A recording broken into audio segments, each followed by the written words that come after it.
হঠাৎ করে আমার চাচাতো বোন শিউলি আমার সামনে তার জামা কাপড় খুলে পুরো নগ্ন হয়ে যায়। তার এমন কাণ্ড দেখে আমি হতবাক হয়ে গেলাম। সাথে সাথে নিজের চোখ বন্ধ করে বললাম, এসব তুই কি করছিস? আমি তোর ভাই, প্লিজ এমন করিস না। বাসায় কেউ আমাদের এইভাবে দেখলে কি ভাববে? যে যাই ভাবুক তাতে আমার কিচ্ছু যায় আসে না। আমি তোকে ভালোবাসি। আমি তোর জন্য সব কিছু করতে পারি। তুই শুধুই আমার। দেখ, আমার মধ্যে কি নেই, আমি তোকে আমার শরীর দিয়ে দিলাম। শিউলির কথা শুনে আমি তার গালে ঠাস করে একটা থাপ্পড় বসিয়ে দিলাম। থাপ্পড় খেয়ে শিউলি তার জামা কাপড় ঠিক করে নেয় আর খাটের উপরে বসে কান্না করতে শুরু করে দেয়। আমি শিউলিকে বললাম, আমি তোকে নিজের ছোট বোনের মতো দেখি, আর তুই কিনা ছি। আর তুই কি জানিস আমি স্নেহাকে কতটা ভালোবাসি? আমি তোকে স্নেহার সাথে কোনোভাবেই সহ্য করতে পারি না। আমি চাই তুই শুধুই আমার হয়ে থাক। তুই আমার না হলে আমি তোকে আর কাউকে হতে দিব না। এই কথা বলেই শিউলি এবার নিজের ঠোঁটের লিপস্টিক নিজের হাত দিয়ে পুরো ঠোঁটে লেপটে দেয় আর তার জামা হাতা টান দিয়ে ছিঁড়ে ফেলে। আমি নির্বাক হয়ে তাকিয়ে রইলাম শিউলির দিকে। আমি বললাম, সব কি করছিস তুই শিউলি? তোর কি মাথা খারাপ হয়ে গেল নাকি? হুম, আমার মাথা খারাপ হয়ে গেছে। এখন দেখ আমি কি করি। এ কথা বলে শিউলি জোরে জোরে চিৎকার করতে শুরু করে দেয়।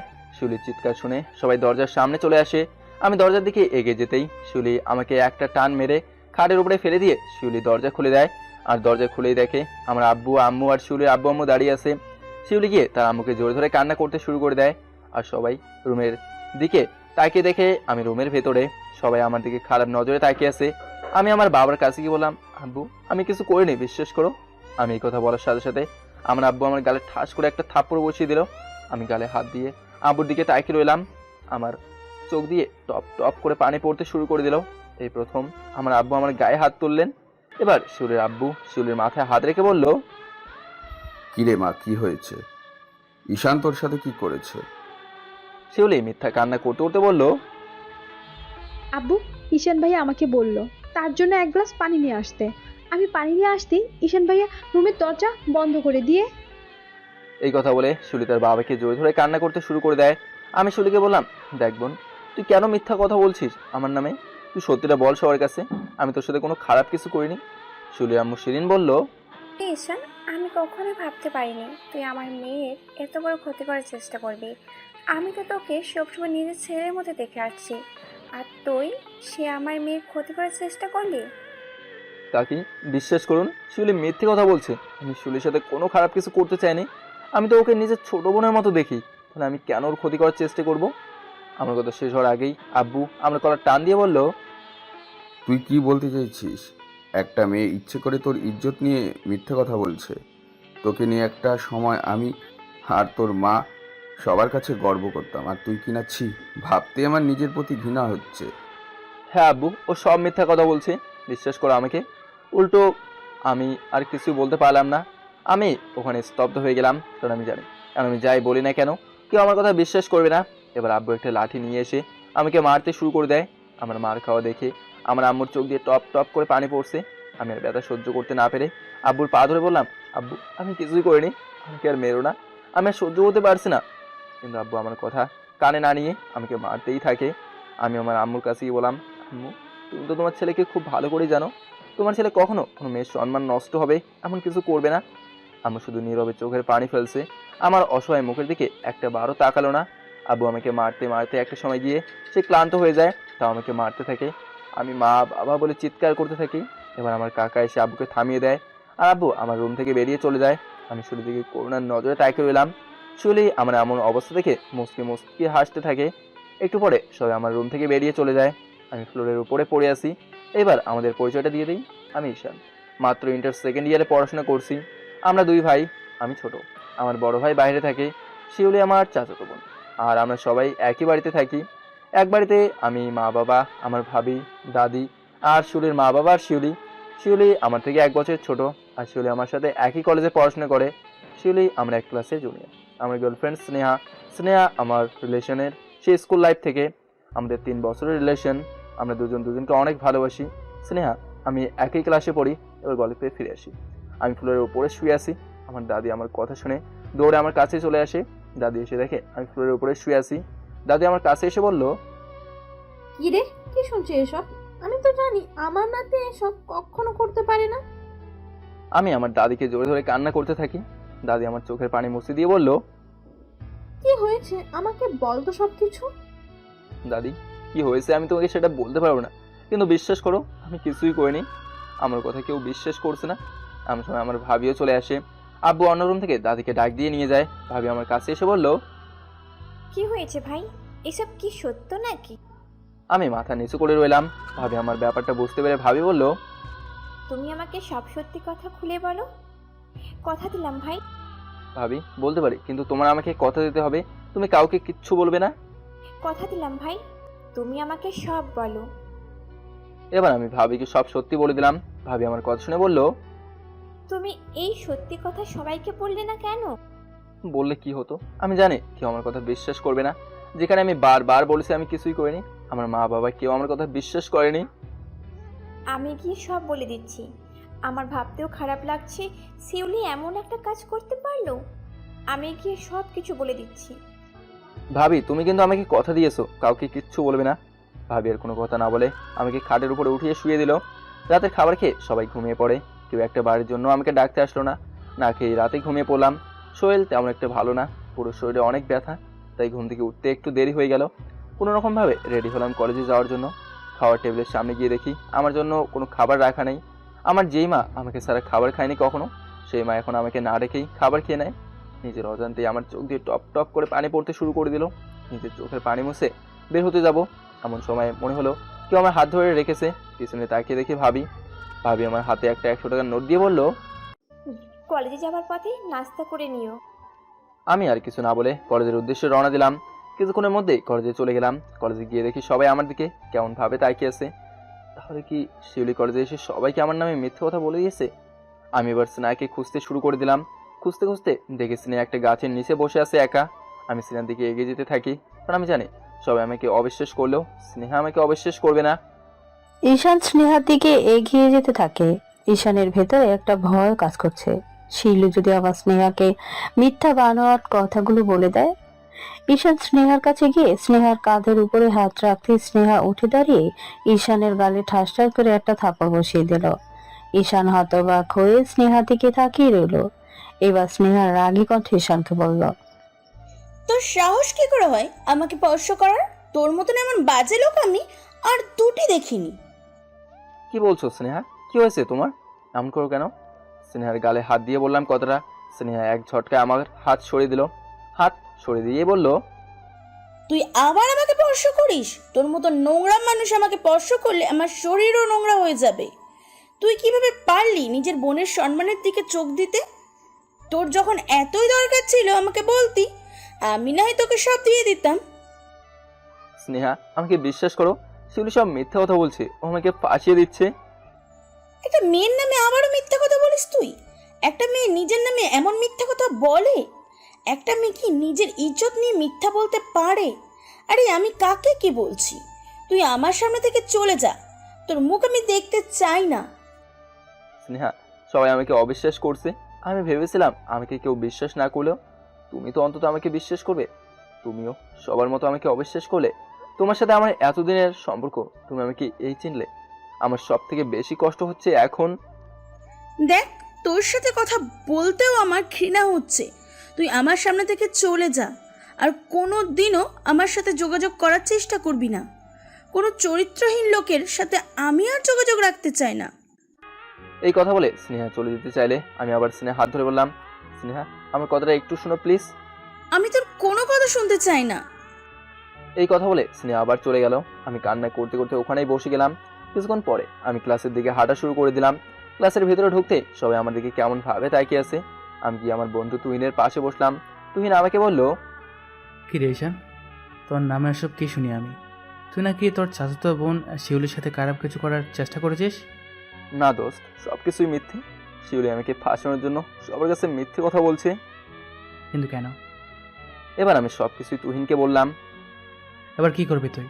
শিউলি যে সবার কাছে বলছে এসব, এখন তো সবাই তোকে খারাপ ভাবছে। আমি বুঝতে পারছি না আমি কি করব। এমন সময় ক্লাসে স্যার চলে আসে। স্যারকে দেখে সবাই দাঁড়িয়েছে, আমিও দাঁড়িয়ে যাই। তারপর স্যার সবাইকে বসতে বলে। একটু পরে স্যারের চোখ আমার দিকে পড়তেই স্যার আমাকে দাঁড়াতে বলল, আমিও দাঁড়িয়ে গেলাম। এবার স্যার বলল, ঈশান, তোমাকে আমি মনে করতাম তুমি খুবই ভালো ছেলে, কিন্তু তুমি এমন কাজ করবে ভাবতে পারিনি। তোমার মতো ছেলেকে আমরা কিছুতেই এই কলেজে অ্যালাউ করতে পারি না। বলা যায় না আবার কখন তুমি কার সাথে বাজে করার চেষ্টা করো। তুমি এক্ষুনি ক্লাস থেকে বেরিয়ে যাও। স্যারের কথা শুনে আমার চোখ দিয়ে পানি বের হতে শুরু করে দিল। আমি স্যারকে বললাম, স্যার প্লিজ আমার সাথে এমন করবেন না। কিছুদিন পরেই আমার পরীক্ষা।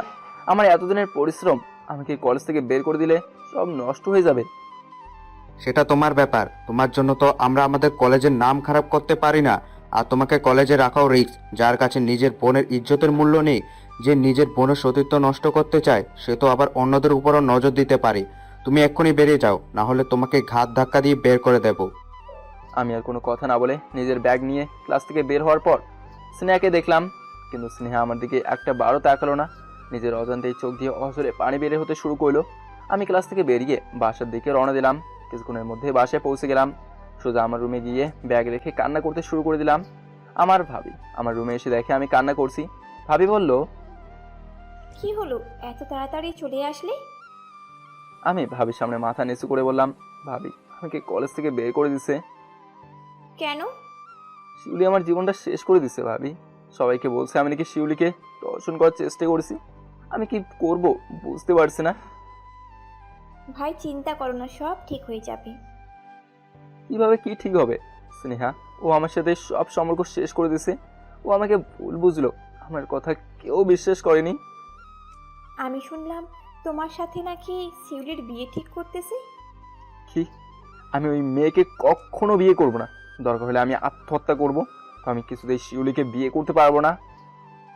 পাগল হয়ে গেলে? আর বাকি ঈশান, এসব চিন্তা বাদ দিয়ে হাত মুখ ধুয়ে ফ্রেশ হয়ে নাও, আমি তোমার জন্য খাবার নিয়ে আসছি। এই কথা বলে ভাবি চলে গেল। একটু পরে শিউলি আমার রুমে আসে। শিউলি আমার কাছে এসে বলল, কি রে, কেমন দিলাম? ভালোই ভালোই বলেছিলাম, শুনলি না? তুই কেন করলি আমার সাথে এমন? আমার জীবনটা তুই নষ্ট করে দিলি। আমি তো তোর কোনো ক্ষতি করিনি। তাহলে তুই কেন আমার এমন ক্ষতি করলি? তুই সেটা ভালো করেই জানিস। যাই হোক, এবার আমাদের বিয়ের জন্য রেডি হয়ে যা। এই কথা বলে স্নেহা চলে গেল। দেখতে দেখতে রাত হয়ে গেল। আমি আমার রুমে বসে আছি। এমন সময় আমার আব্বু এসে বলল, আগামীকাল তোর আর শিউলির বিয়ের প্রস্তুতি নে। এই কথা বলে আব্বু চলে গেল। আমি কি করব বুঝতে পারছি না। আমি স্নেহার ফোনে বারবার ফোন দিতে থাকি, কিন্তু স্নেহার ফোন অফ হয়ে আছে। আমার ভাবি আমার রুমে আসে। আমি আমার দাদিকে জোরে ধরে কান্না করতে থাকি। এবার আমি দাদিকে বললাম, দাদি আমি শিউলিকে বিয়ে করতে পারবো না। তুমি আব্বুকে বলো প্লিজ। তুই তো তোর আব্বুকে খুব ভালো করে চিনিস, ও যেটা বলবে সেটা করবে। কি আর করবি, বিয়েতে রাজি হয়ে যা। এই কথা বলে দাদি আমার মাথায় হাত বুলিয়ে চলে গেল।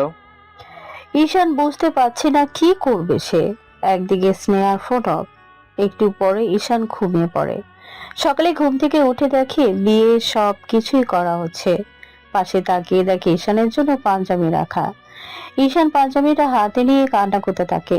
কিভাবে সে শিউলিকে বিয়ে করে তার সাথে সারা জীবন কাটাবে, যে মেয়েটা তার নামে এমন একটা মিথ্যা অপবাদ দিল, যার কারণে ঈশান আজ সবার কাছে অবহেলার পাত্র হয়ে আছে।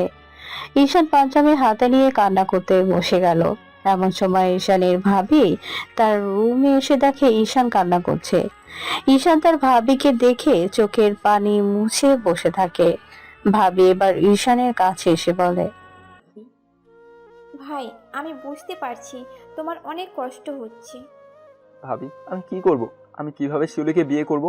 যে মেয়েকে আমি ছোট থেকে নিজের বোনের মতো জানতাম, সে আমার নামে এত বড় একটা মিথ্যা অপবাদ দিয়ে দিল। ভাই তুমি একটা কাজ করো, কি কাজ? তুমি এক্ষুনি এখান থেকে পালিয়ে চলে যাও। এখানে থাকলে তোমাকে শিউলির মতো একটা বাজে মেয়েকে বিয়ে করতে হবে। তুমি এখান থেকে চলে যাও ভাই।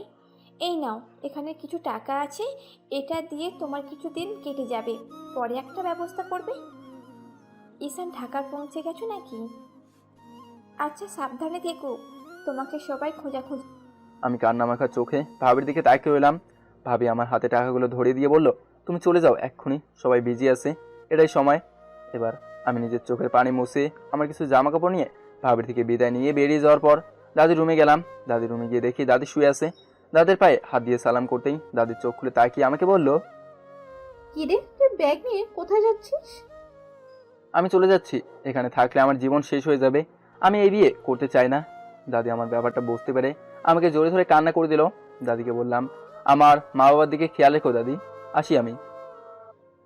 এই কথা বলে নিজের চোখ মুছে বেরিয়ে পড়লাম বাসা থেকে বেরিয়ে একটা রিক্সা নিয়ে নিলাম। তারপর রিক্সার মধ্যে উঠে রেল স্টেশনের দিকে চলে গেলাম। উদ্দেশ্য ঢাকা চলে যাব। গ্রামে আমার থাকাটা রিস্ক হয়ে যাচ্ছে। কেউ আমাকে এখানে দেখলেই বাসায় নিয়ে চলে যাবে। একটা টিকিট কেটে নিলাম। এবার আমি ট্রেনের অপেক্ষা করে বসে আছি। মনের ভেতরে অজানা ভয়। টিকিট তো কেটে নিলাম, কিন্তু আমি যাবোটা কোথায়? ঢাকা তো আমার পরিচিত কেউ নেই, আর ঢাকা কখনো যাইও নি। এসব ভাবছি বসে বসে। এমন সময় একটা মেয়ে এসে বলল, এই যে মিস্টার, শুনছেন?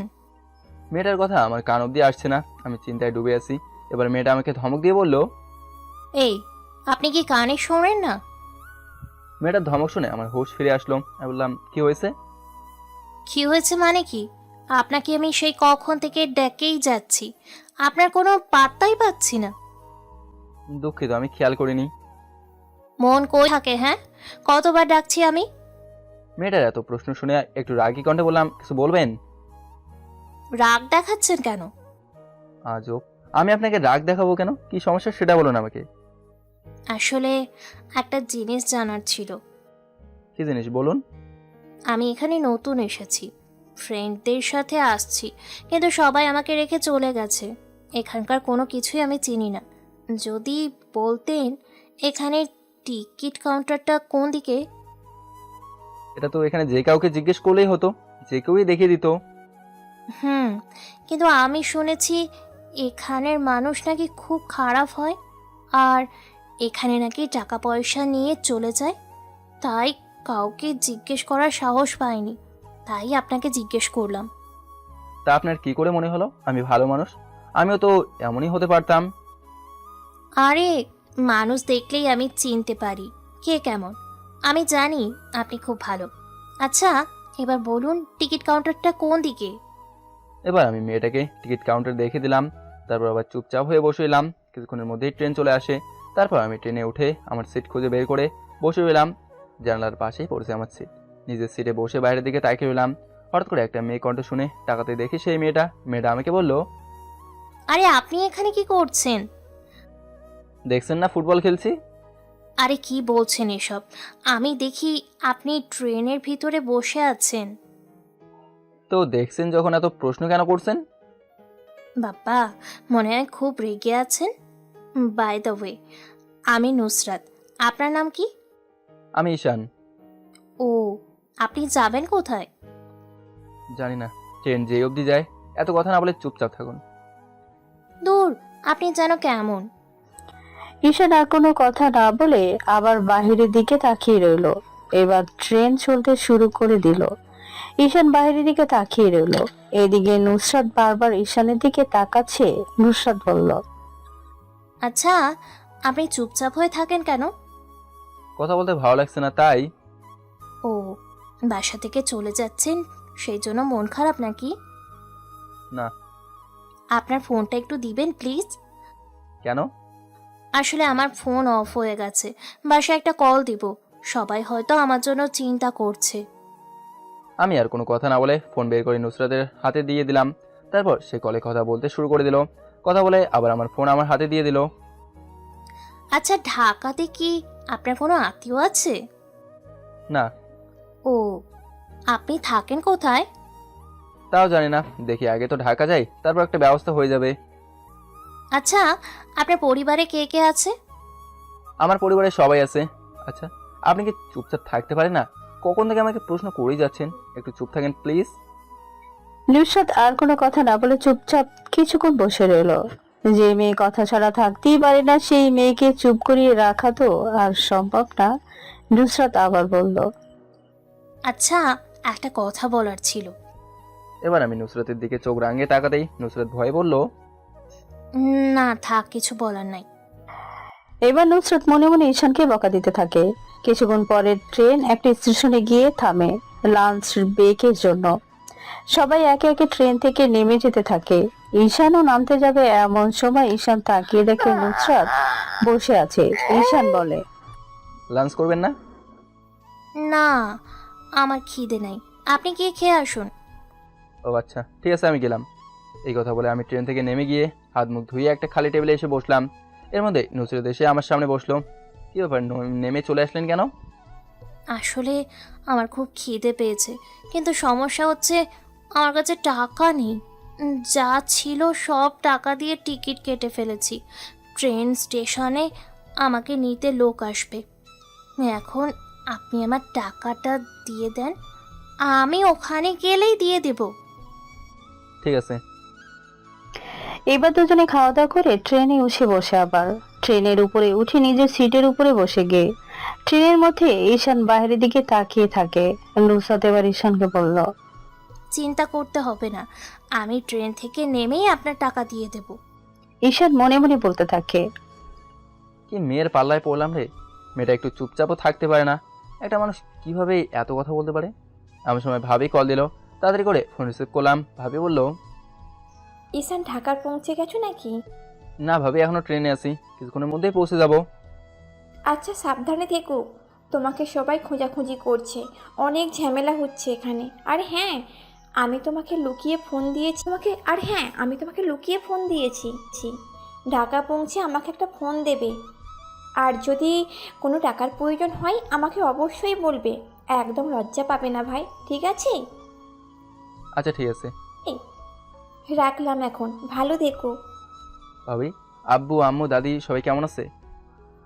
সবাই ভালো আছে, তোমাকে তাদের নিয়ে চিন্তা করতে হবে না। রাখলাম ভাই, আল্লাহ হাফেজ। এবার ঈশান মোবাইলে গান ছেড়ে দিয়ে কানে ইয়ারফোন লাগিয়ে গান শুনতে থাকে।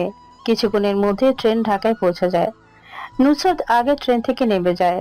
ঈশান একটু পরে ট্রেন থেকে নেমে দেখে নুসরাত নেই। ঈশান একটা মুচকি হাসি দিয়ে হাঁটতে শুরু করে দেয়। মনের ভিতরে ভয়, নতুন জায়গার রাস্তাঘাট কিছুই চেনে না। যেদিকেই তাকায় সেদিকেই শুধু বড় বড় দালান কোঠা। ঈশান হাঁটতে হাঁটতে ক্লান্ত হয়ে পড়ে, আবার খিদাও পেয়েছে। তাই সে একটা ছোটখাটো খাবার হোটেলে খুঁজে বের করে খাবার খেতে নেয়। রাত হয়ে গেল, এখন সে কোথায় থাকবে সেই চিন্তাও মাথায় ঘুরপাক খাচ্ছে। সে যে একটা বাসা নিবে সেই টাকাও তার কাছে নেই। ঈশান হাঁটতে হাঁটতে একটা ছোট টেবিল দেখতে পায়। এতক্ষণে ঢাকা শহর খালি হয়ে গেছে। রাস্তায় কোনো মানুষ নেই, নেই কোনো গাড়ি ঘোড়া। ঈশান আর কোনো উপায় না পেয়ে টেবিলের উপর ব্যাগ রেখে সে ওখানেই ঘুমিয়ে পড়ে। কিন্তু পরক্ষণের মধ্যেই তার ঘুম ভেঙে যায়। ঈশান চোখ খুলে তাকিয়ে দেখে কয়েকজন মাতাল তার সামনে দাঁড়িয়ে আছে। ঈশান তাদের দেখে একটু ভয় পেয়ে যায়। একজন মাতাল বলল, কি রে, তোর বাসা কোথায়? বাসা না গিয়ে এখানে কি করিস? ঢাকা শহরে আমার কেউ নেই। আমি আজকেই প্রথম ঢাকা আসছি, তেমন কিছুই চিনি না। কোনো বাসা না পেয়ে এখানেই ঘুমিয়ে আছি। একজন একজনের দিকে তাকিয়ে মুচকি মুচকি হাসতে থাকে। তারা মনে মনে ভাবছে একটা মুরগি পেয়ে গেলাম। একজন বলল, তোর ব্যাগের ভেতরে কি আছে বের কর। ভাই, আমার ব্যাগে জামা কাপড় ছাড়া আর কিছুই নেই। একজন একটা চাকু বের করে বলল, তোর কাছে কি কি আছে সব আমাদের দিয়ে দে। চাকু দেখে আমি একটু ভয় পেয়ে গেলাম। আমি তাদের কাছে হাত জোর করে কান্না মাখা গলায় বললাম, দেখুন আমি এখানে নতুন আর আমি বাসা থেকে পালিয়ে আসছি। তাদের মধ্যে একজন সবাইকে থামিয়ে দিয়ে বলল, তুমি পালিয়ে আসলে কেন? বাসায় কি কোনো সমস্যা হয়েছে? এবার আমি সব ঘটনা তাদের খুলে বললাম। একজন আমার কথা শুনে চোখের পানি পড়তে শুরু করে দিল। সে আমাকে বলল, তোমার মতো আমিও পরিবারের অবহেলায় পেয়ে আজ বাড়ি ছাড়া হয়েছি। তোমার কষ্ট আমি বুঝতে পারছি। রাতে খাবার খেয়েছো? জি ভাই। শোনো, এখানে কোনো সমস্যা হলে আমাকে জানাবে, ঠিক আছে? আর এই নাও, এখানে কিছু টাকা আছে, তোমার কাছে লাগবে। আমি আসি। আমার হাতে কিছু টাকা দিয়ে চলে গেল। আমি আবার ওখানেই ঘুমিয়ে পড়ি। গাড়ির শব্দ শুনে আমার ঘুম ভেঙে যায়। চোখ খুলে দেখি সকাল হয়ে গেছে, কিন্তু আমার ব্যাগটা আর নেই। আশেপাশে আমার ব্যাগ খুঁজতে থাকি, কিন্তু ব্যাগ খুঁজে পাচ্ছি না। আমার আর বুঝতে বাকি হলো না যে কেউ নিয়ে গেছে আমার ব্যাগ। এবার হাঁটতে শুরু করে দিলাম। এখন আমার কাছে গায়ের জামা কাপড় ছাড়া আর কিছুই নেই। একটা দোকানে গিয়ে নাস্তা করলাম। নাস্তা শেষ করে আবার হাঁটতে শুরু করে দিলাম অজানা পথের উদ্দেশ্যে। একটু সামনে যেতেই দেখি একটা বাচ্চা ছেলে ফুটবল নিয়ে খেলা করছে রাস্তার মধ্যে। হঠাৎ করে দেখি একটা গাড়ি খুব দ্রুত গতিতে ছুটে আসছে। আমি বাচ্চাকে কয়েকবার ডাক দিলাম, কিন্তু সে খেলা করেই যাচ্ছে। আমি আর কোনো চিন্তা না করে এক দৌড় দিলাম। গাড়িটা বাচ্চাটার খুব কাছেই চলে আসে। আমি তাড়াতাড়ি করে বাচ্চাটাকে রাস্তার সাইডে নিয়ে যেতেই আমি ধাক্কা খেলাম একটা পিলারের সাথে। আমার কপাল ফেটে রক্ত বের হয়ে যেতে থাকে আর আমি সেখানে অজ্ঞান হয়ে পড়ি। আমার আর কোনো কিছুই মনে নাই। জ্ঞান ফিরতেই নিজেকে হাসপাতালের বেডের উপরে আবিষ্কার করলাম। পাশে তাকিয়ে আমি হতবাক হয়ে গেলাম। আমার সামনে দাঁড়িয়ে আছে সেই মেয়েটা যার সাথে আমার ট্রেনের মধ্যেই পরিচয় হয়েছে। আমি একটু উঠে বসতে চাইলাম, তখনই কপালে একটু ব্যথা অনুভব হলো। কপালে হাত দিয়ে দেখি ব্যান্ডেজ করা। আমি নুসরাতের দিকে তাকিয়ে বললাম, আমি এখানে কি করে আসলাম? আপনাকে এখানে আমার আব্বু নিয়ে আসছে। আপনি যাকে বাঁচাতে গিয়ে অ্যাক্সিডেন্ট করছেন সে আমার ছোট ভাই। আপনাকে যে কি বলে ধন্যবাদ দেব তার কোনো ভাষা জানা নেই আমাদের। এমন সময় নুসরাতের আব্বু চলে আসে আমার কেবিনের ভেতরে। উনি এসে আমার পাশে বসে বলল, বাবা, তুমি এখন কেমন আছো? জি আঙ্কেল, এখন একটু ভালো আছি। আব্বু, তোমাকে আমি একটা ছেলের কথা বলছিলাম না, যে ট্রেনে পরিচয় হলো, উনি সেই ছেলে। তাই নাকি? বাবা, তোমাকে কি বলে যে ধন্যবাদ দেব? আঙ্কেল, ধন্যবাদ দেওয়ার কিছু নাই, এখানে অন্য কেউ হলেও এইভাবেই এগিয়ে আসতাম। আঙ্কেল, একটা কথা বলার ছিল। কি কথা বাবা? আঙ্কেল, আমার ফোনটা পাচ্ছি না, ওটা কি আপনাদের কাছে? না তো বাবা, তোমাকে অজ্ঞান অবস্থায় দেখে আমি তোমাকে তাড়াতাড়ি করে হাসপাতালে নিয়ে আসছি। হয়তো ফোন কোথাও পড়ে গেছে। আচ্ছা, তোমার নাম্বারটা দাও, আমি দেখি কল চাই কি না। এবার আমি নাম্বার দিয়ে দিলাম। আঙ্কেল ফোন দিয়ে দেখে নাম্বার অফ। বুঝতে বাকি হলো না যে মোবাইল কেউ নিয়ে গেছে। মন খারাপ করে বসে এলাম আমি। আঙ্কেল বলল, বাবা, চিন্তা করো না, আমি তোমাকে একটা নতুন ফোন আর সিম কিনে দেব। আঙ্কেল, আমার সিমটা দরকার ছিল, ওখানে সবার নাম্বার ছিল, কারণ আমি বাড়ির শহর খোঁজ কীভাবে নেব? বাবা, বুঝতে পারছি আমি। আচ্ছা, তুমি যাবে কোথায়? ঢাকা? তুমি কার কাছে আসছো? আমি মাথা নিচু করে বসে এলাম। আঙ্কেল আবার বলল, কি হলো বাবা? আঙ্কেল, এখানে আমার কেউ নেই, আমি এখানে নতুন এসেছি। আমার একটা সমস্যা হয়েছে, আর কাল রাতে আমার ব্যাগ নিয়ে চলে গেছে। ও আচ্ছা, তা বাসায় কি সমস্যা হয়েছে বলা যাবে? আসলে আঙ্কেল আমাকে মিথ্যা অপবাদ দিয়েছে। আমার পরিবারের অবহেলা সহ্য করতে না পেরে আমি বাসা থেকে বের হয়ে গেলাম। এবার আঙ্কেল আর নুসরাতকে সব কিছু খুলে বললাম। আমার কথা শুনে নুসরাত আর তার বাবার চোখে পানি চলে আসলো। তাহলে তুমি এখন থাকবে কোথায় বাবা? বাবা, ওনাকে আমাদের বাসায় নিয়ে গেলে কেমন হয়? বাসা তো খালিই পড়ে আছে। ঠিক কথা বলেছিস। তাহলে বাবা, তুমি আমাদের সাথে বাসায় চলো। আঙ্কেল, আমার জন্য আপনাদের বাসায় সমস্যা হতে পারে। কোনো সমস্যা হবে না, তুমি আমাদের সাথে চলো। তুমি গেলে সবাই আরো অনেক বেশি খুশি হবে। আঙ্কেলের কথা শুনে আমি রাজি হয়ে গেলাম তাদের বাসায় যাওয়ার জন্য। কিন্তু খুব ভয় হচ্ছে, কারণ অনেকদিন ধরেই আমার সাথে কোনো কিছুই ঠিক হচ্ছে না। ওখানে গিয়ে আবার কোন বিপদে পড়ি। মনের ভিতর থাকা সব ভয় বাদ দিয়ে তাদের সাথে রওনা দিলাম। হাসপাতাল থেকে বেরিয়ে একটা রিক্সা নিয়ে আমাকে একটা বাসার সামনে নিয়ে চলে গেল। বাসার সামনে গিয়ে দরজায় কলিং বেল চাপ দিতেই একটা মহিলা এসে দরজা খুলে আমাদের ভেতরে নিয়ে গেল। মহিলাটা প্রথমে আমাকে খেয়াল না করলেও পরে খেয়াল করে বলল, এই ছেলেটা কে? আরে, তোমাকে একটা ছেলের কথা বলেছিলাম না? ও সেই ছেলে যে আমাদের ছেলে নয়নকে গাড়ি অ্যাক্সিডেন্ট থেকে বাঁচালো। ও আচ্ছা। বাবা, তুমি দাঁড়িয়ে আছো কেন? এখানে বসো, আমি কি তোমার জন্য নাস্তা নিয়ে আসছি। এত তাড়াহুড়ো করার কিছু নেই, ও আজ থেকে এখানেই থাকবে আমাদের ছেলের মতো। আঙ্কেলের কথা শুনে আন্টি একটা মিষ্টি হাসি দিয়ে বলল, তাহলে তো ভালোই হলো। তাদের এসব দেখে আমার চোখে পানি চলে আসলো। যেখানে আমার পরিবারের কেউ আমাকে বিশ্বাস করেনি, যারা আমাকে জন্ম দিয়েছে তারাই আমাকে অবিশ্বাস করছে, আর এখানে এনারা আমাকে ভালোভাবে চিনেও না, আর সবাই আমার কত খেয়াল রাখছে। এসব ভাবতে ভাবতে আমার চোখ থেকে পানি গড়িয়ে পড়লো। আন্টি আমার চোখের পানি দেখে বলল, বাবা, তুমি কান্না করছো কেন? কি হয়েছে তোমার? আন্টি, এটা কোনো কষ্টের কান্না না। আসলে যেখানে আমার পরিবার আমাকে বিশ্বাস করেনি, সেখানে আমি আপনাদের কাছে অপরিচিত হয়েও আপনারা কিভাবে আমাকে আপনাদের পরিবারের একজন করে রেখেছেন। কান্না করো না বাবা, তুমি যাও হাত মুখ ধুয়ে আসো, আমি তোমাদের জন্য খাবার নিয়ে আসছি। মা যা, ঈশানকে তার রুম দেখিয়ে দে। ঠিক আছে আব্বু। এবার নুসরাত আমাকে নিয়ে একটা রুমে চলে গেল।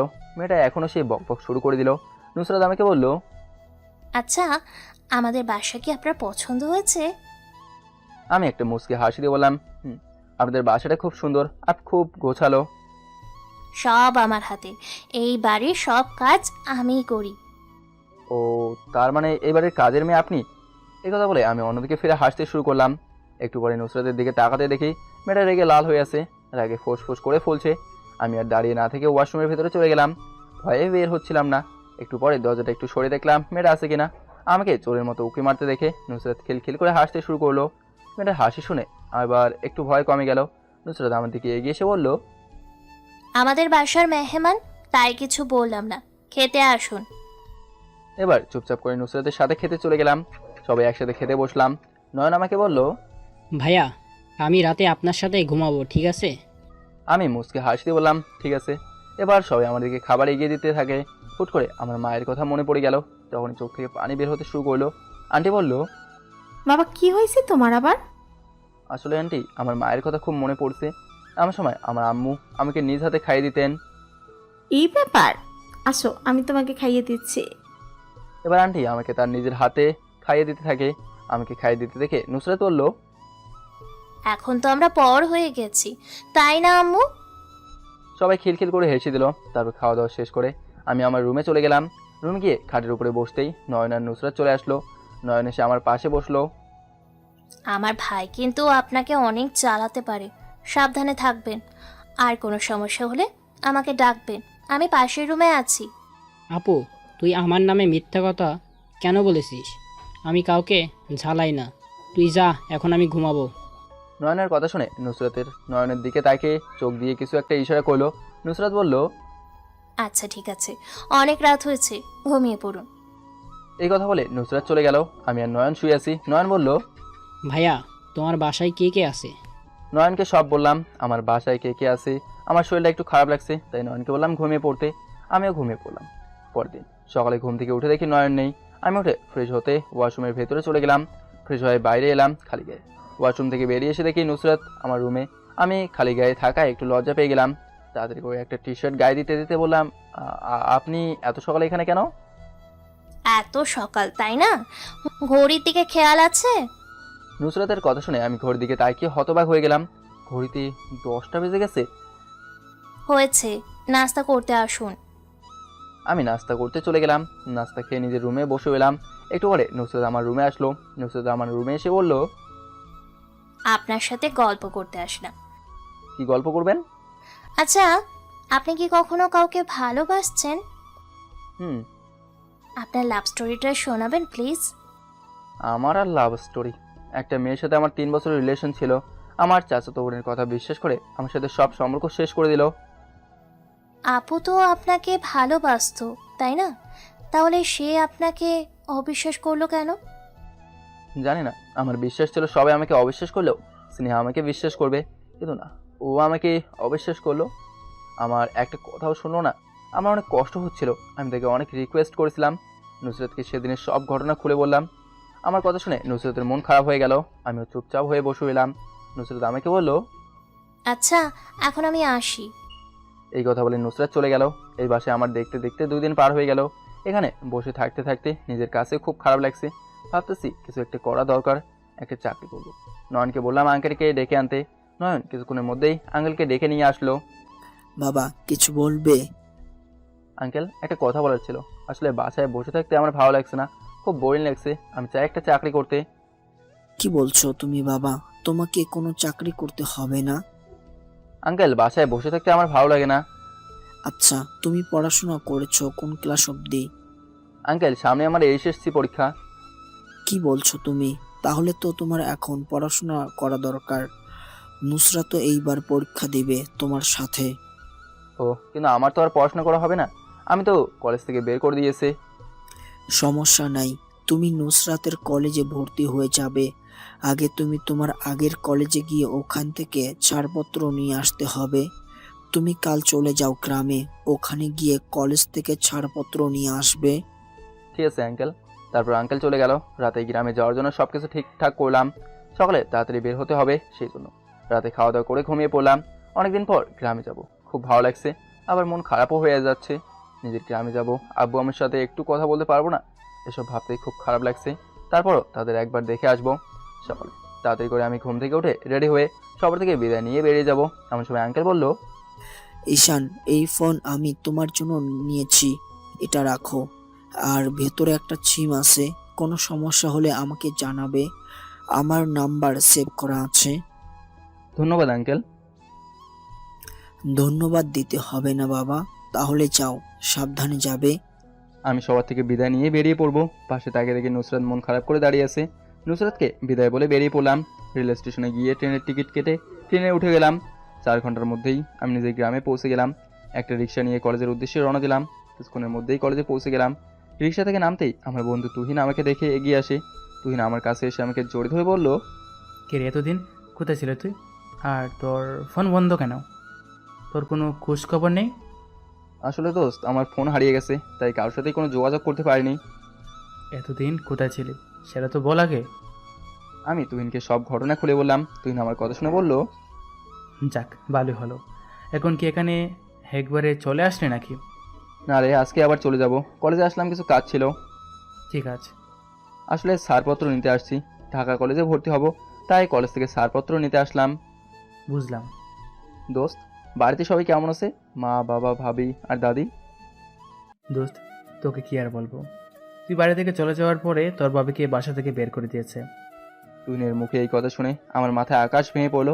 আমি তুহিনকে বললাম, কি বলছিস এসব? ভাবিকে কেন বাসা থেকে বের করে দেবে? সবাই বলছে তোর বাবা নাকি তোকে বাসা থেকে পালিয়ে যেতে বলেছে, আর তার সাথে নাকি তোর খারাপ সম্পর্ক ছিল, তাই সবাই বাবাকে অপমান করে বাসা থেকে বের করে দিয়েছে। উনি এখন তার বাপের বাড়িতে থাকে। তুহিনের কথা শুনে আমার চোখের পানি বের হয়ে গেল। আমার জন্য আমার ভাবিকে বাসা থেকে বের করে দিল। কোনো দোষ না করেও আমার ভাবিকে বাড়ি ছাড়া হতে হলো। ভাবির জন্য খুব খারাপ লাগছে। কি আর করার আছে বল, কান্না করে কি করবি? তোর বাসায় যাবি নাকি? না ভাই, বাসায় যাওয়ার ইচ্ছেটা মরে গেছে। চল কলেজের ভেতরে যাই। আচ্ছা, স্নেহা কেমন আছে দোস্ত? স্নেহা তো ভালো আছে, সবসময় হাসি খুশিভাবে থাকে, মনে হয় তোকে ভুলে গেছে।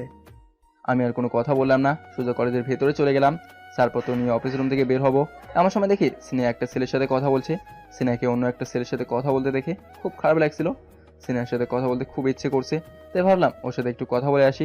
তাই স্নেহা দিকে এগিয়ে গিয়ে বললাম, স্নেহা কেমন আছো? স্নেহা আমার দিকে একবার তাকিয়ে আবার নিজের মুখ ঘুরিয়ে নিল। আমি আবার স্নেহা বলে ডাক দিলাম। স্নেহা বলল, আমি কোনো ধর্ষকের সাথে কথা বলতে চাই না, আপনি আমার সামনে থেকে চলে যান। আপনার মুখ দেখতেও আমার খারাপ লাগে এখন। আমি কিছু বলার ভাষা খুঁজে পাচ্ছি না, অজরে চোখের পানি পড়ছে। তুই না আমার কাছে এসে বলল, এখানে দাঁড়িয়ে আর কত অপমান সহ্য করবি তুই, চল এখান থেকে। তুহিন আমাকে টেনে নিয়ে চলে গেল। এমন সময় আমার ফোন বেজে উঠলো। ফোনের দিকে তাকিয়ে দেখি নুসরাত কল দিয়েছে।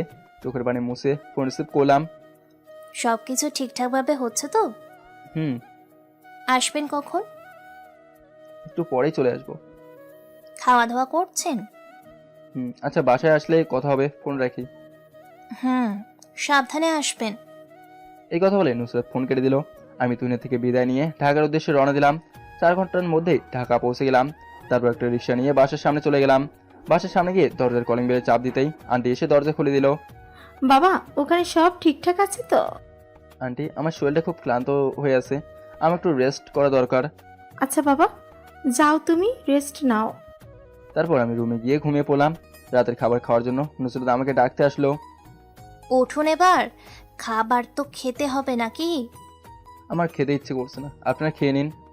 সবাই আপনার জন্য অপেক্ষা করে বসে আছে, আসুন। আচ্ছা ঠিক আছে, আপনি যান, আমি আসছি। ওকে, তাড়াতাড়ি আসবেন। আমি হাত মুখ ধুয়ে খাবার খেতে চলে গেলাম। সবাই খাওয়া দাওয়া শেষ করে সোফায় এসে বসলো, আমিও বসলাম। আমাকে আঙ্কেল বলল, ঈশান, ওখানে কোনো সমস্যা হয়নি তো? তোমার বাসায় গিয়েছিলে? না আঙ্কেল, ওখানে একটা সমস্যা হয়ে গেছে। আমার জন্য আমার ভাবিকে বাসা থেকে বের করে দিয়েছে। কি বলছো তুমি? আঙ্কেল, আমার কাছে খুব খারাপ লাগছে। আমার ভাবি তো কোনো অন্যায় করেনি, আমার ভাবিকে কেন বিনা দোষে বাসা থেকে বের হতে হলো? সব আমার জন্য হলো। বাবা, নিজেকে দোষ দিও না, দেখবে সব ঠিক হয়ে যাবে। এখন যাও, ঘুমিয়ে পড়ো। কাল নুসরাতের সাথে কলেজে যাবে, নুসরাত তোমাকে নিয়ে গিয়ে ভর্তি করিয়ে দেবে। আপনাদের কি বলে যে ধন্যবাদ দেবো সেটা ভাষা আমার জানা নেই। আমি তো ভাবছি আমার পড়াশোনা এখানেই শেষ হয়ে যাবে। বোকা ছেলে, আমি তো তোমার বাবার মতো, বাবাকে ধন্যবাদ দিতে হয় নাকি? এখন রুমে চলে যাও। তারপর আমি নিজের রুমে চলে গেলাম। রুমে গিয়ে খাটের উপরে বসতেই নুসরাত আমাকে বলল, আসতে পারি? আসুন। স্নেহার সাথে দেখা হয়েছে? হুম। ও, তো কথা হয়েছে? না। কেন? এবার আমি নুসরাতের কাছে সবকিছু বললাম। নুসরাত আমার কথা শুনে স্তব্ধ হয়ে গেল। একটু পরে নুসরাত চলে গেল, আমিও ঘুমিয়ে পড়লাম। পরদিন সকালে ঘুম থেকে উঠে কলেজে যাওয়ার জন্য রেডি হয়ে নিলাম। তারপর আমি আর নুসরাত নাস্তা করে আঙ্কেল আন্টির থেকে বিদায় নিয়ে বেরিয়ে পড়লাম।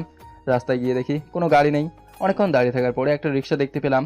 রিক্সার মধ্যে আগেই নুসরাত উঠে বসে আছে। নুসরাতের পাশে বসতে আমার কাছে কেমন যেন লাগছে, তাই নুসরাত আর আমার মাঝে একটু গ্যাপ রেখে বসলাম। এমনভাবে বসে আছি যে কিছুর সাথে ধাক্কা খেলেই আমি নিচে পড়ে যাব। আমার এমন অবস্থা দেখে নুসরাত মুসকে মুসকে হাসতে থাকে। নুসরাত এবার বলল, ঠিক করে বসুন, আবার রিক্সার থেকে পড়ে যেতে পারেন। না, আমি ঠিক আছি। এই কথা বলে চুপচাপ হয়ে গেলাম। কিছুক্ষণের মধ্যে আমরা কলেজের কাছে পৌঁছে গেলাম। নুসরাত আমাকে নিয়ে সোজা অফিস রুমে গিয়ে গেল। পড়তে সব কাজ শেষ করে নুসরাত ক্লাসে চলে যায়। আসলে স্যার নুসরাতকে ক্লাসে যেতে বলেছে, আমাকে অফিসেই বসে থাকতে বললো। স্যার আমাকে নিয়ে ক্লাসে যাবে আর সবার সাথে পরিচয় করে দিবে। একটু পর স্যার আমাকে নিয়ে ক্লাসের দিকে চলে গেল। আমি ক্লাসের ভেতরে যেতেই আমার দিকে সবাই তাকিয়ে রইল। এবার স্যার সবাইকে আমার সাথে পরিচয় করে দিয়ে চলে গেল। আমি গিয়ে একটা ছেলের সাথে বসলাম। ছেলেটার নাম নিলয়। নিলয় আমার দিকে হাত বাড়িয়ে বলল, হাই, আমি নিলয়। হ্যালো, আমি ঈশান। আপনি কি কলেজে নতুন এসেছেন? হুম। আজ থেকে আমরা ফ্রেন্ড, ওকে? ঠিক আছে। বাসা কোথায় আপনার? আমরা না ফ্রেন্ড, তো আপনি করে বলার কিছু নেই, তুই করেও বলতে পারেন। ঠিক আছে, বাসা কই তোর? আমি নিলয়কে আমার সব পরিচয় দিয়ে দিলাম। একটু পরে স্যার এসে ক্লাস শুরু করলো। স্যার আমাকে থেকে দাঁড় করিয়ে আমার পরিচয় নিয়ে নিল। স্যার নিজের ক্লাস শেষ করে চলে গেল। এবার ক্লাসের ছেলে মেয়ে সবাই আমার সাথে পরিচয় হতে আসলো। সবার থেকে একটু দূরে দাঁড়িয়ে রইল নুসরাত। একটা জিনিস খুব ভালো লাগলো যে এখানে সবাই খুব ফ্রেন্ডলি। আজকের মতো কোনো রকমভাবে ক্লাস শেষ করে আমি আর নুসরাত কলেজ থেকে বেরিয়ে হাঁটতে শুরু করলাম। নুসরাত আমাকে বলল, এই শোনেন, আপনি কিন্তু কোনো মেয়ের সাথে বেশি কথা বলতে পারবেন না, বলে দিলাম। কেন? জানি না, বলবেন না বলছি, বলবেন না। আমি আর কোনো কথা বললাম না। দুজনে বাসায় চলে গেলাম। বাসায় বসে রইলাম। এমন সময় নুসরাত আসলো আমার রুমে বই নিয়ে। নুসরাত এসে বলল, আমরা একসাথে পড়াশুনো করব। ঠিক আছে, বসেন এখানে। এই শোনেন, আপনি আমাকে আর আপনি আপনি করে বলবেন না কিন্তু। ঠিক আছে, আপনিও বলবেন না। ওকে। এবার আমরা দুজনেই পড়তে শুরু করে দিলাম। নুসরাতের পড়াশোনা দেখে আমি অবাক হলাম। ও পড়াশোনায় খুব একটা ভালো না, বারবার আমাকে প্রশ্ন করে। আমিও ওকে অনেক কিছুই বুঝিয়ে দিলাম। পড়াশোনা শেষ করে খেতে চলে গেলাম। খাওয়ার টেবিলে গিয়ে বসতে আঙ্কেল বলল, ঈশান, কলেজ পছন্দ হয়েছে? জি আঙ্কেল। তো আজকে কেমন লাগছে কলেজ? খুব ভালো লেগেছে। আজকে প্রথম দিনে অনেকের সাথে পরিচয় হলো। আমি ভাবছিলাম এখানকার ছেলে মেয়েগুলো অন্যরকম হবে, কিন্তু দেখি সবাই খুব ফ্রেন্ডলি। ভালো হলেই ভালো। আঙ্কেল, আমি যে একটা চাকরির কথা বলেছিলাম সেটা? চাকরি করতে হবে কেন তোমার? কোনো চাকরি করতে হবে না তোমাকে। তুমি শুধু মন দিয়ে পড়াশোনা করো। আঙ্কেল, আমার একটা চাকরির দরকার। আমার জন্য আপনারা আর কত করবেন? আমার নিজের কাছেও খুব খারাপ লাগে। আমাকে একটা চাকরির ব্যবস্থা করে দিলেই হবে। এতই যখন চাকরি করতে চাও তাহলে তুমি কাল থেকে আমার অফিসে যাবে। সকালে যেহেতু কলেজ আছে, দুপুরের পরে তুমি অফিসে যাবে। ধন্যবাদ আঙ্কেল। কিন্তু বাবা, তুমি এত চাপ নিতে পারবে? কয়েক মাস পরেই তো তোমার পরীক্ষা। সমস্যা নেই আঙ্কেল, আমার কোনো সমস্যা হবে না, আমি ম্যানেজ করে নিতে পারবো। আচ্ছা, ঠিক আছে। খাওয়া দাওয়া শেষ করে রাতে ঘুমিয়ে পড়লাম। সকালে ঘুম থেকে উঠে কলেজে যাওয়ার জন্য রেডি হয়ে বসে রইলাম। নুসরাত একটু পরে আমার রুমে আসে। আমি আর নুসরাত বেরিয়ে পড়লাম। আজকে বাসে করেই কলেজে চলে গেলাম। আজকে একটু তাড়াতাড়ি কলেজে পৌঁছে গেলাম। নুসরাত বলল, ক্লাস শুরু হতে তো এখনো অনেক সময় বাকি, চলো আমরা একটু ঘুরে আসি।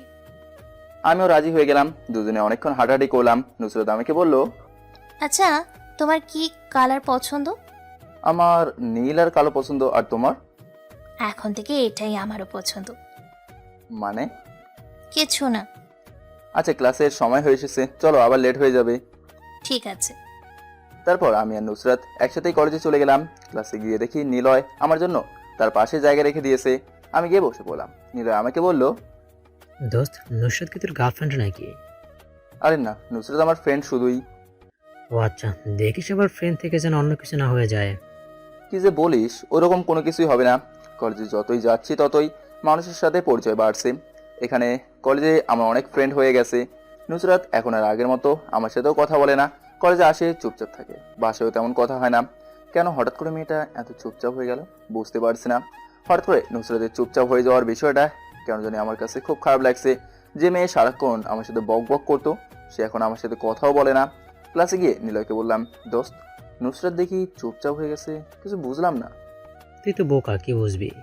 তোর কথা আমি বুঝলাম না ঠিক। নুসরাত তোকে ভালোবাসে, তুই কি দেখিস না? তুই যখন মেয়েদের সাথে আড্ডা দেস, নুসরাত তোর দেখে কিভাবে তাকিয়ে থাকে। আরে দূর, এসব না, বাদ দে তো। আমি নিজেই নুসরাতের সাথে কথা বলবো।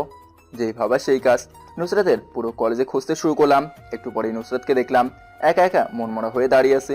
আমি নুসরাতের কাছে গিয়ে বললাম, নুসরাত, তোমার সাথে আমার কিছু কথা ছিল। কি কথা? তুমি হঠাৎ করে এমন চুপচাপ হয়ে গেলে কেন? কি হয়েছে তোমার? কই কিছু না তো। সত্যি করে বলো, কি হয়েছে তোমার? তুমি তো এমন ছিলে না আগে। যে মেয়ে সারাক্ষণ বক বক করতো সে এখন চুপচাপ হয়ে গেল কিভাবে? তোমার জন্য তো ভালো হলো, কেউ এখন আর তোমাকে বিরক্ত করছে না, সবার সাথেই সময় কাটাতে পারছো। মানে? কিছু না, আর কিছু বলবে? তোমার এসব কথার মানে আমি ঠিক বুঝলাম না নুসরাত, মানেটা আমাকে ক্লিয়ার করো।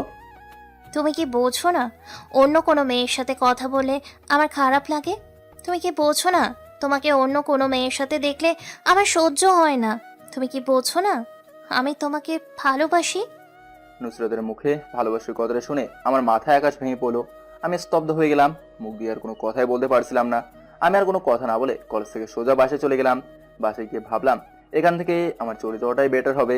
যারা আমাকে এখানে থাকতে দিল তাদের সাথে আমি কী করে বেইমানি করতে পারি? তারা যদি এসব জানে তা তো আমাকে খারাপ ভাববে। আমি চাই না কারোর বিশ্বাস ভেঙে দিতে। নুসরাতকে আমারও ভালো লাগে, কিন্তু আমি চাই না আমার জন্য নুসরাতের বাবা মা কোনো কষ্ট পায়। আমি একটা চিঠি লিখে বাসা থেকে বের হয়ে চলে গেলাম, কাউকে কিছু না বলে। যেভাবে খালি হাতে এই বাড়িতে আসছি, যেভাবে খালি হাতেই বের হয়ে গেলাম। শুধু মোবাইলটা রাখলাম। আমি আর ঢাকা থাকতে চাই না, আমি শহর ছেড়েই চলে যাব। তার জন্য আমি চলে গেলাম রেল স্টেশনে। অন্যদিকে নুসরাত বাসায় গিয়ে ঈশানকে খুঁজতে থাকে। পুরো বাসা খুঁজে ঈশানকে কোথাও না পেয়ে নুসরাত ঈশানের রুমে আবার ফিরে আসে। এসেই দেখে খাটের উপরে একটা চিঠি। নুসরাত দেরি না করে চিঠিটা পড়তে শুরু করে। চিঠিতে লেখা ছিল, নুসরাত, পারলে আমাকে ক্ষমা করে দিও। আঙ্কেল আন্টিকেও বলবে আমাকে ক্ষমা করে দিতে। দেখো, আমি চাইলে তোমাকে মেনে নিতে পারতাম, কিন্তু আঙ্কেল আন্টির বিশ্বাস আমি কি করে ভেঙে দিতে পারি?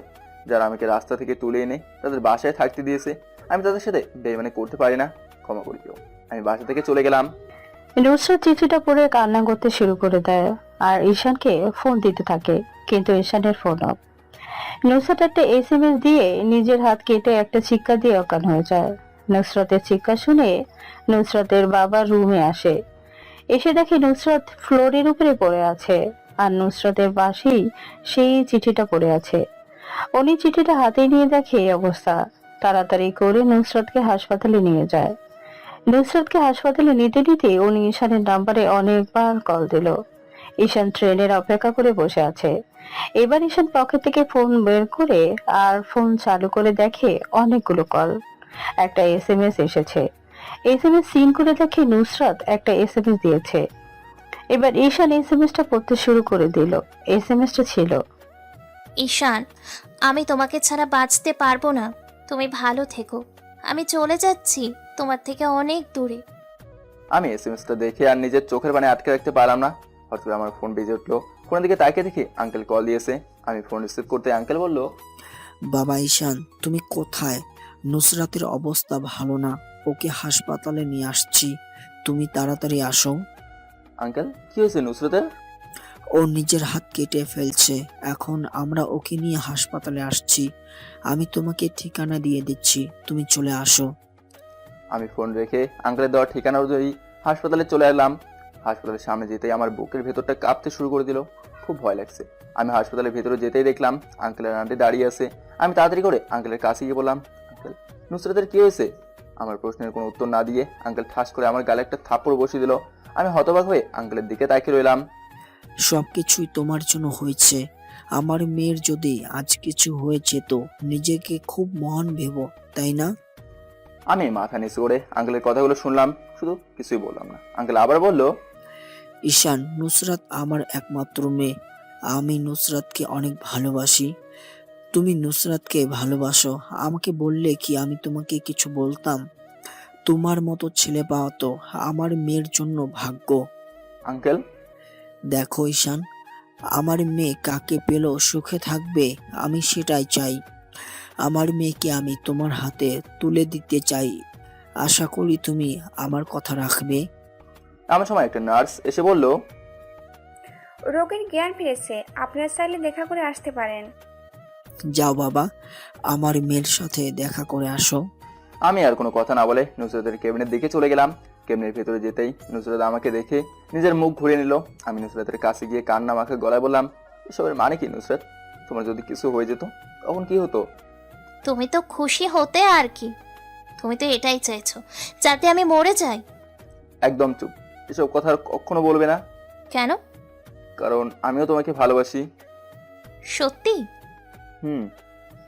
নুসরাত এবার ঈশানকে জড়িয়ে ধরে। ঈশান ও নুসরাতকে জড়িয়ে ধরে খুব শক্ত করে। এমন সময় আঙ্কেল আন্টি ভেতরে আসে। আঙ্কেল আন্টি আসার শব্দ শুনে দুজনেই লজ্জা পেয়ে যায়। ঈশান লজ্জা পেয়ে কেবিন থেকেই বেরিয়ে গেল। পরের দিন নুসরাতকে বাড়িতে নিয়ে যাওয়া হলো। নুসরাত আর আমাকে একসাথে বসিয়ে রেখে আঙ্কেল বলল, বাবা ঈশান, তোমাকে একটা কথা বলার ছিল। কি কথা আঙ্কেল? আমি তোমার আর নুসরাতের বিয়েটা দিয়ে দিতে চাইছি। আমি চাই তোমরা বিয়ে করে সংসার জীবন শুরু করো।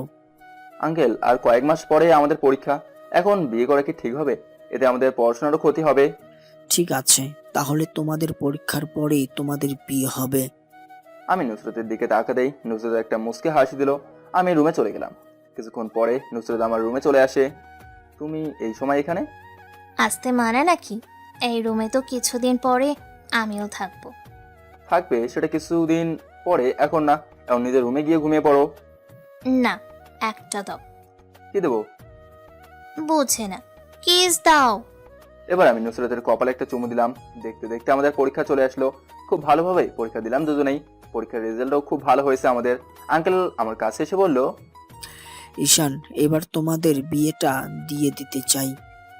আপনি যেটা ভালো বোঝেন। তুমি কি তোমার পরিবারকে জানাবে? আঙ্কেল, এখন আমার পরিবার বলতে শুধু আপনারাই আছেন। আমার জন্য কোনো পরিবার নেই। তো আর কাউকে জানানোর প্রয়োজনও মনে করি না। যে পরিবার আমাকে অবিশ্বাস করে, বাড়িঘর ছাড়তে বাধ্য করেছে, তারা আমার আবার কিসের পরিবার? ঠিক আছে বাবা, তাহলে আগামীকাল বিয়ের কাজ শুরু করি। ঠিক আছে আঙ্কেল। পরের দিন কোনো ঝামেলা ছাড়াই আমার আর নুসরাতের বিয়ে হয়ে যায়। তেমন বড় করে অনুষ্ঠান করা হয়নি, নাহলে আমার সকল পাঠক পাঠিকাদের ইনভাইট করতাম। যাই হোক, বিয়ের সব কাজ সম্পন্ন হয়ে গেল। বিয়েতে শুধুই আমার আর নুসরাতের কয়েকজন বন্ধু আসছে, নিলয়ও আসছে। ভালো ভালো বিয়েটা হলো। দেখতে দেখতে রাত হয়ে গেল। বাসর ঘরে নতুন বউ অপেক্ষা করছে আমার জন্য। আর এদিকে আমার বন্ধুরা আমাকে যেতেই দিচ্ছে না। আল্লাহই ভালো জানেন আমার কপালে কি আছে আজ, ভালোবাসা নাকি দুঃখ। নিলয়কে বললাম, দেখ ভাই, তোরা তো জানিস নুসরাত কতটা রাগী। এত লেট করলে আমার খবর হচ্ছে। বুঝতে পারছি, বউ পেয়ে এখন বন্ধুদের ভুলে গেলি। আরে দূর, কি বলিস, আসলে রাত তো অনেক হচ্ছে। ঠিক আছে, চল তোকে দিয়ে আসি। এবার ওরা আমার সাথে আমার বাসর ঘরের সামনে গিয়ে দাঁড়িয়ে গেল। দরজার মধ্যে হালকা ধাক্কা দিতেই দরজা খুলে গেল। আমার বন্ধুরা এক ধাক্কা দিয়ে আমাকে বাসর ঘরের ভিতরে ঢুকিয়ে দিয়ে বাইরে দরজা বন্ধ করে দিল। আমিও ভেতর থেকে দরজার লক লাগিয়ে দিলাম, কারণ এইগুলোর উপরে আমার কোনো বিশ্বাস নেই। খাটের সামনে দাঁড়িয়ে রইলাম।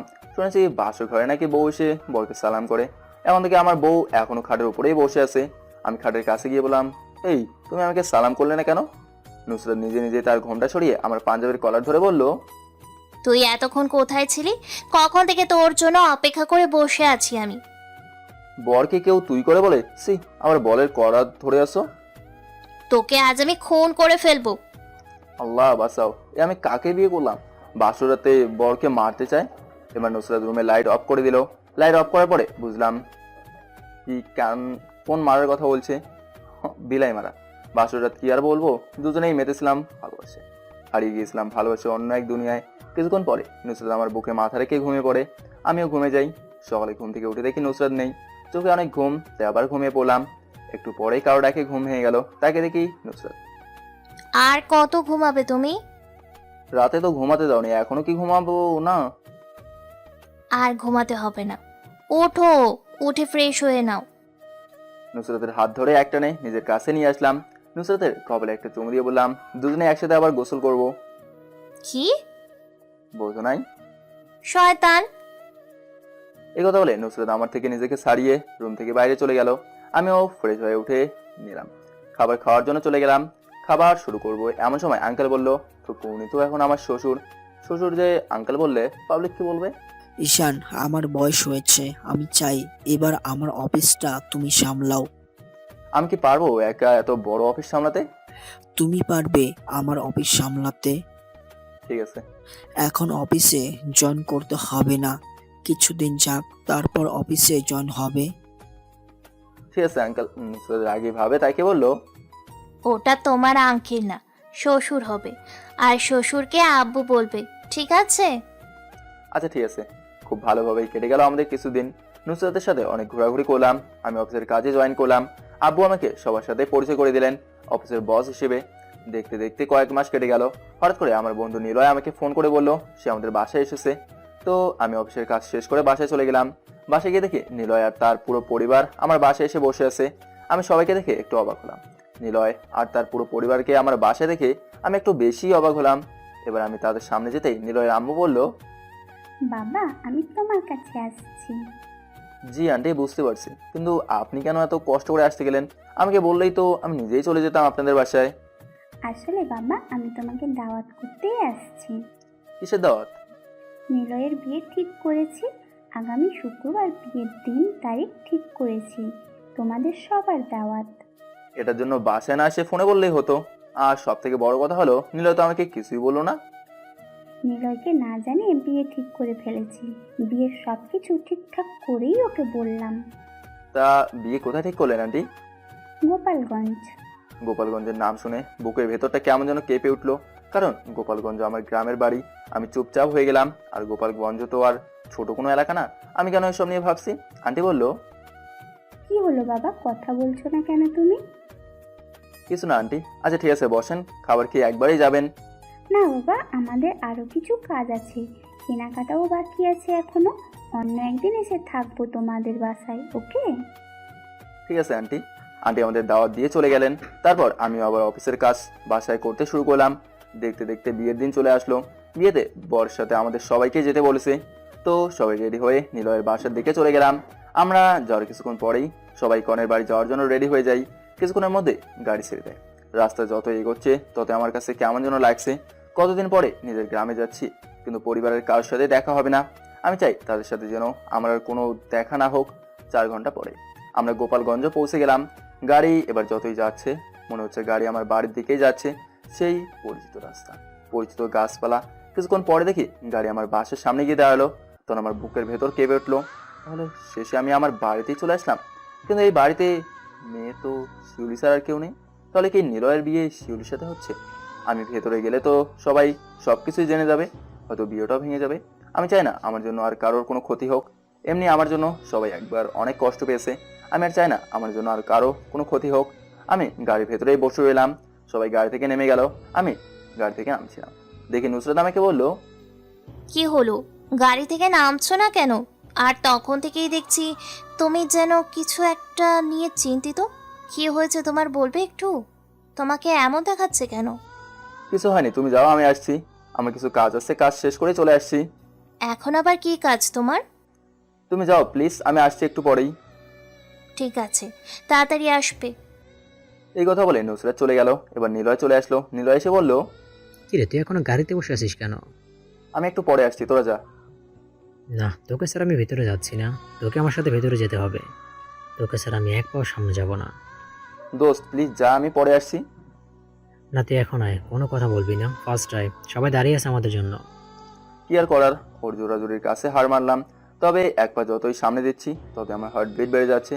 কি হবে তা ভাবতেই খারাপ লাগছে। আমার জন্য আবার এই বিয়েটা ভেঙে যাবে না তো? একটু সামনে যেতে দেখি আমার ভাবি দাঁড়িয়ে আছে। ভাবিকে দেখে একটু অবাক হলাম। ভাবিকে না বাসা থেকে বের করে দিয়েছে? তাহলে ভাবি এখানে কি করে এলো? তাহলে তারা কি আবার ভাবিকে নিয়ে আসছে? যাক, ভালোই হলো। তবে ভাবিকে দেখেই ইচ্ছে করছে এক দৌড়ে ভাবির কাছে চলে যাই, কিন্তু আমি নিরুপায়, চাইলেও পারছি না। এবার বরযাত্রীর সাথে আমি এগোতে থাকি। আমি সবার থেকে নিজেকে আড়ালে রাখার চেষ্টা করছি। হঠাৎ করে ভাবির চোখ আমার উপরে পড়ে। ভাবি আমাকে ভালো করে চিনতে পারছে না এত মানুষের ভিড়ে। ভাবি আমার দিকে অনেকক্ষণ তাকিয়ে রইলো। এবার ভাবি এক দৌড়ে আমার কাছে এসে কান্না করতে করতে বলল, ঈশান ভাই আমার, তুমি এতদিন কোথায় ছিলে? এদিকে আমি নিশ্চুপ হয়ে দাঁড়িয়ে রইলাম। ভাবি এবার মা বাবাকে ডাকতে থাকে। অন্যদিকে সবাই হতবাক হয়ে তাকিয়ে আছে। কেউ কিছুই বুঝতে পারছে না এরা কি করে আমাকে চেনে। সবাই হতবাক হয়ে তাকিয়ে আছে। মা বাবা একসাথে চলে আসে। বাবা আমাকে দেখে কান্না করে দিল আর আমাকে শক্ত করে জড়িয়ে ধরে বলল, বাবা তুই আমাকে ক্ষমা করে দিস। তোকে বিশ্বাস না করে তোর উপর অনেক অত্যাচার করেছি আমরা। সেদিন তোর কথা আমাদের বিশ্বাস করা উচিত ছিল। আমার কাছে ক্ষমা চেয়ে আমাকে আর ছোট করবেন না, আমাকে আর অপরাধী বানাবেন না।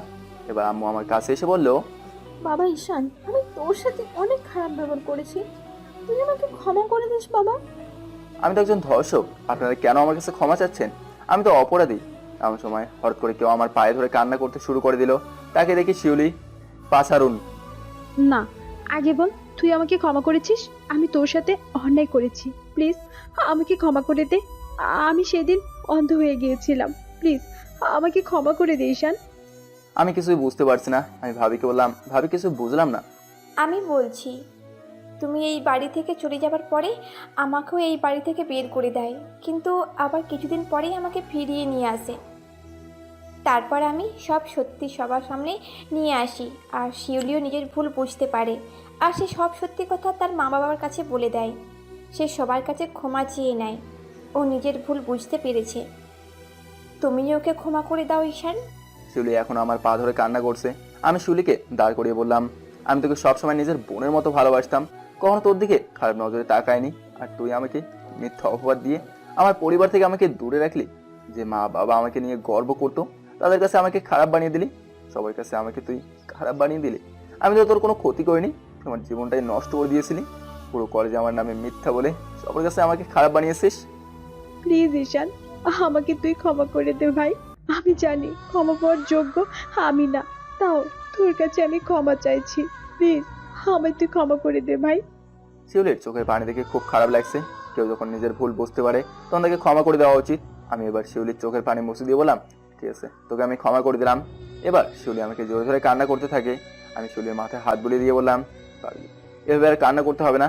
এবার আমার বাবা আমার কাছে এসে বলল, বাবা, তোকে আমি কত জায়গায় খুঁজেছি কিন্তু কোথাও তোর খোঁজ পাইনি। বাবা, তোকে আর আমরা হারাতে চাই না, তুই এবার থেকে আমাদের কাছেই থাকবি। সরি বাবা, সেটা সম্ভব না। তোমাদের উপরে আমার আর কোনো রাগ অভিমান নেই, কিন্তু এখানে থাকা আমার পক্ষে সম্ভব না। কারণ তোমরা যখন আমাকে অবহেলা করছিলে, তোমাদের অবহেলার শিকার হয়ে যখন আমি বাড়ি ছেড়ে চলে যাই, তখন আমি একটা নতুন পরিবার পাই, যেখানে আমি তোমাদের নিজের ছেলে হওয়ার পরেও আমার কথা বিশ্বাস করলে না। সেখানে একটা পরিবার আমাকে চেনে না, জানে না, তারা আমাকে তাদের পরিবারের একজন করে নিয়েছে। একটা দিন তো আমার খোঁজও নাওনি, কেমন আছে ছেলেটা। এসব বলছি আর চোখের দিয়ে পানি পড়ছে। তখন আমার কাঁধের উপরে হাত রাখলো নুসরাতের বাবা। আমি তাকে দেখিয়ে আমার বাবাকে বললাম, দেখো এই মানুষটাকে, উনি আমাকে কখনো দেখেওনি, কিন্তু তিনি শুধুই আমার কথা শুনে আমাকে অবিশ্বাস না করে বিশ্বাস করে তাদের বাসায় থাকতে দিয়েছে, পড়াশোনা করিয়েছে, বাবার মতো স্নেহ করছে, কখনো কোনো কিছুর জন্য আমাকে নিষেধ করেনি। সব থেকে আসল কথা কি জানো বাবা, উনি ওনার সব থেকে মূল্যবান সম্পদ ওনার মেয়েকে আমার হাতে তুলে দিয়েছে। আমি এবার নুসরতকে সবার সামনে নিয়ে আসলাম, নুসরতের সাথে আমার মা বাবার পরিচয় করে দিলাম। নুসরত এবার সবাইকে সালাম করলো। এবার আমার কাকা কাকি আমার দিকে এগিয়ে এসে বলল, ঈশান, আমাদের তুমি ক্ষমা করে দিও। বাবা সেদিন তোমার সাথে অনেক খারাপ ব্যবহার করেছে। না, তোমাদের কোনো দোষ নেই, আমার কাছে ক্ষমা চেয়ে আমাকে আর ছোট করবেন না। কিন্তু আমার এটাই বেশি খারাপ লাগছে যে তোমাদের সামনে আমি ছোট থেকে এত বড় হলাম, তোমরা আমাকে চিনতে পারলে না।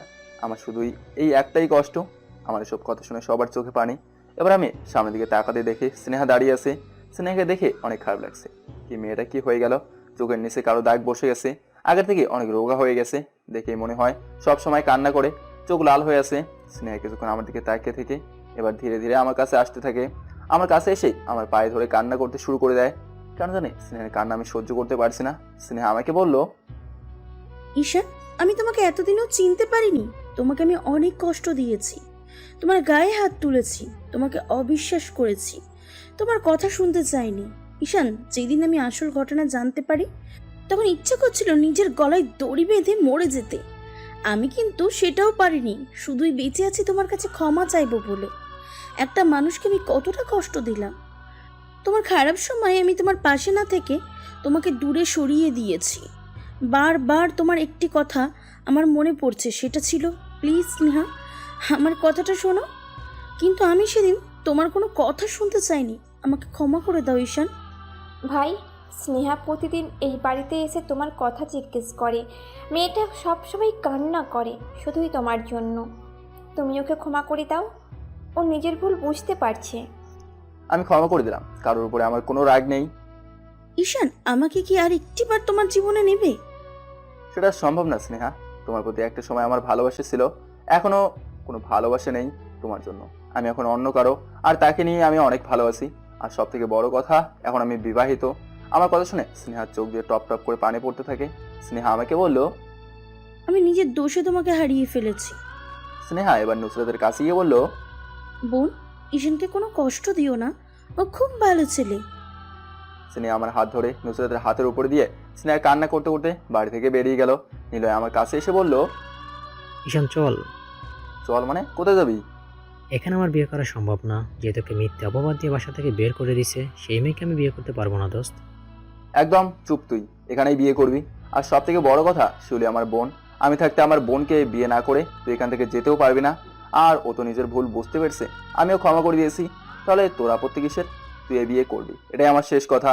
নিলয় আমাকে না করতে পারেনি, নিলয় বিয়ে করার জন্য রাজি হয়ে গেল। নুসরাতের মা বাবার সাথে আমার মা বাবার পরিচয় করে দিলাম, সবার সব ভুল ভেঙে গেল। ভালোভাবে বিয়ের কাজ শেষ হয়ে গেল। এবার কনে বিদায় দেওয়ার পালা। শিউলিকে নিলয়ের হাতে তুলে দিয়ে বললাম, তুই আমার বোনকে দেখে রাখবি, ও যেন কখনো কোনো কষ্ট না পায়। শিউলি আমাকে জোরে ধরে কান্না করতে থাকে। এবার শিউলিকে গাড়িতে উঠে দিলাম। আমার মা বাবা আমার কাছে এসে বলল, তুই কি চলে যাবি ঈশান? এখানে তো আমি অতিথি হয়ে এসেছি, আমাকে তো চলে যেতেই হবে। বাবা, তোকে পেয়ে আমরা আবার হারিয়ে ফেললাম। আমি তো অনেক আগেই হারিয়ে গেছি, তখন তো আমার খোঁজ নাওনি। যাই হোক, ভালো থেকো তোমরা। বাবা, তুই কি এখনো আমাদের উপর রেগে আছিস? আমার আর কোনো কারোর উপর রাগ নেই। আসি, আল্লাহ হাফেজ। ভাবি থেকে বিদায় নিয়ে চলে আসলাম। এই কথা বলে আমি গাড়িতে উঠে বসে পড়লাম। এবার আমার শ্বশুর শাশুড়ি আমার মা বাবার থেকে বিদায় নিয়ে চলে আসলো। নুসরাত এবার আমার মা বাবার পায়ে হাত দিয়ে সালাম করলো। আমার আম্মু নুসরাতের মাথায় হাত বোলাতে বোলাতে বলল, দোয়া করি মা, সুখী থাকো, আমার ছেলেটাকে খেয়াল রেখো। দোয়া করবেন মা। তারপর নুসরাতও চলে আসলো। ও একটা কথা বলা হয়নি, আমার দাদি মারা গেছে। আমি বাসা থেকে বের হয়ে যাওয়ার কিছুদিন পরেই আমার দাদি মারা যায়। এবার আমরা সবাই ঢাকা ফিরে আসলাম। তারপর অনেক দিন কেটে গেল, আমি কাজ করছি। হঠাৎ করে আমার ফোন বেজে উঠলো। ফোনের দিকে তাকিয়ে দেখি নুসরাত কল দিয়েছে। আমি তাড়াতাড়ি করে ফোনটা রিসিভ করলাম। নুসরাত, বলো। একটা খুশির খবর আছে। কি সেটা? লজ্জা লাগছে খুব। আরে বলো।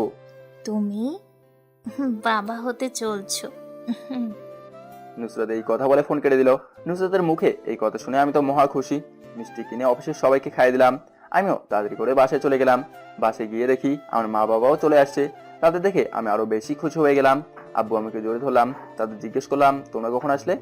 এই তো কিছুক্ষণ আগেই আসলাম। খুশির খবর শুনে কি আর বাড়িতে থাকা যায়, তাই তোর মাকে নিয়ে চলে আসলাম। খুব ভালো করেছো। ভাবি আসেনি? না, বাসা তো খালি হয়ে যাবে, তাই নিয়ে আসিনি। এখন তুই আর বৌমা আমাদের বাসায় চল। যাবো আব্বু, অবশ্যই যাবো। তারপর আমি নুসরাত আমাদের বাড়িতে চলে গেলাম। আমাদের একটা কন্যা সন্তান হয়েছে, খুব মিষ্টি দেখতে। ধীরে ধীরে আমার মেয়েও বড় হতে থাকে। এরপর থেকে আমাদের পরিবারে আর কোনো সমস্যা দেখা দেয়নি। খুব ভালোভাবেই চলতে থাকে আমার জীবন। হাসি খুশি একটা পরিবার হয়ে ওঠে। আর গল্পটা এখানেই শেষ করে দিচ্ছি।